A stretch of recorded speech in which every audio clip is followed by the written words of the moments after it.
কেমন খেতে সেটা একটু বল, একটু আলোচনা করা সেগুলো। মনে হচ্ছে পুরো পিৎজা খাচ্ছি, একদম ভালো।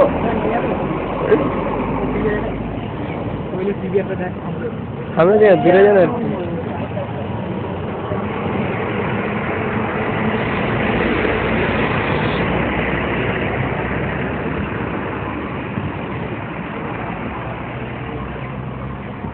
যতটা খেয়ে নিতে পারছি বলছিল।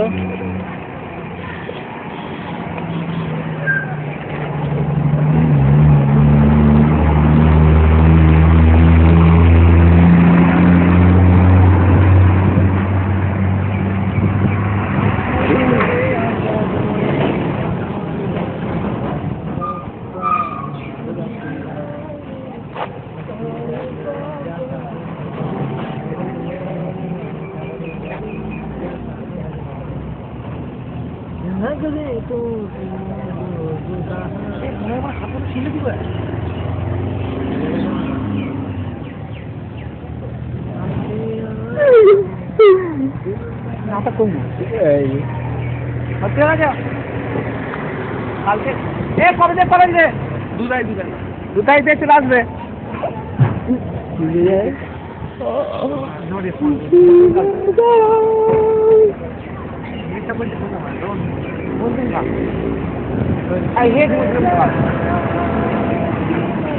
খেতে পাচ্ছি না এটা আমি। একটু বলো ভালো করে।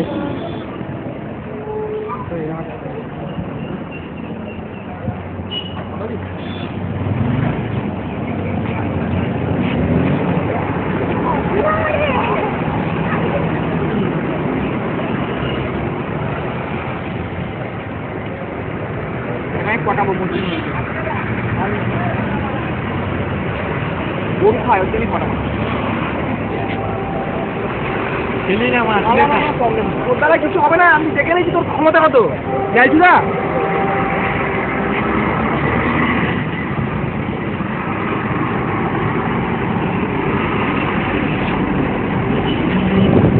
এবার তোমরা একটু কিছু বলো, ওর খাওয়া নিয়ে কিছু বলো, ভালো করে আলোচনা করো।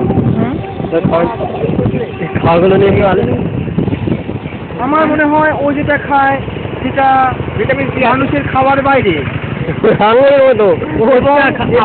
ও মানুষ হিসেবে যা যা জিনিস খায় সেগুলো একটা সাধারণ মানুষের পক্ষে খাওয়া কখনোই সম্ভব নয়, এবং এটা মানুষ শুধুমাত্র অনুকূল পরিস্থিতিতে পড়লেই করতে পারে। কিন্তু ও এমন একজন মানুষ সাধারণ পরিস্থিতিতেও ওই খাবারগুলো খেয়ে থাকে। ও কাঁচা মাংস, নাকের মল এবং কানের খোল খেতেও দ্বিধা করে না। এই খাবারটা একটি বিশালক জাতীয় খাবার। মাংস আছে, মাংস খাবারটিকে আপনি শুনলে বাপরে অতিরিক্ত দুর্গন্ধ জাতীয় খাবার, এবং ওর সাথে সহমত যে এটা খাওয়া যেতে পারে। ব্যাপক ব্যাপক খায়ের স্বাদটা কেমন একটু বলো। এটি খেলে আপনার মনে হবে যে কেউ একজন মাংসের টুকরোয় কুকুরের মল মাখিয়ে আপনার মুখে ঢুকে দিয়েছে, এবং ও এটাকে অতিরিক্ত পছন্দ করে থাকে। শুধু এটাই নয়, ও কাঁচা মাংস, নাকের মল এবং কানের খোল খেতে খুবই পছন্দ করে। ও এটা আজ থেকে নয়, প্রায় যখন ওর 6 বছর বয়স তখন থেকে এরকম করে আসছে। ওর বাড়ির লোক ওর জন্য খুবই চিন্তিত।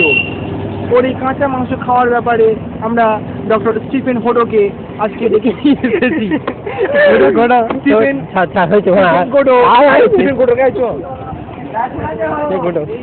আমরা এখন চলেছি স্টিফেন গোডো। স্টিফেন গোডো আমাদের এই বিষয়ে কিছু বলবেন, কিছু বলো। কিছু বলো। ডাক্তার এখন আরে সে বসে বলছে। আরে স্টিফেন কোটো এখন স্টিফেন কোটো রয়েছে। স্টিফেন কোটো এখন বক্তৃতা দিতে সম্ভব হচ্ছে না ওনার পক্ষে, এবং তিনি এখন একটুখানি কিছু বলবেন। কিছু বলবে? স্টিফেন কোটো আমাদের ক্যামেরার সামনে আসতে চাইছেন না, অতএব আমাদের প্রোগ্রাম এখনই আটকাতে হবে। বন্ধ করে দাও।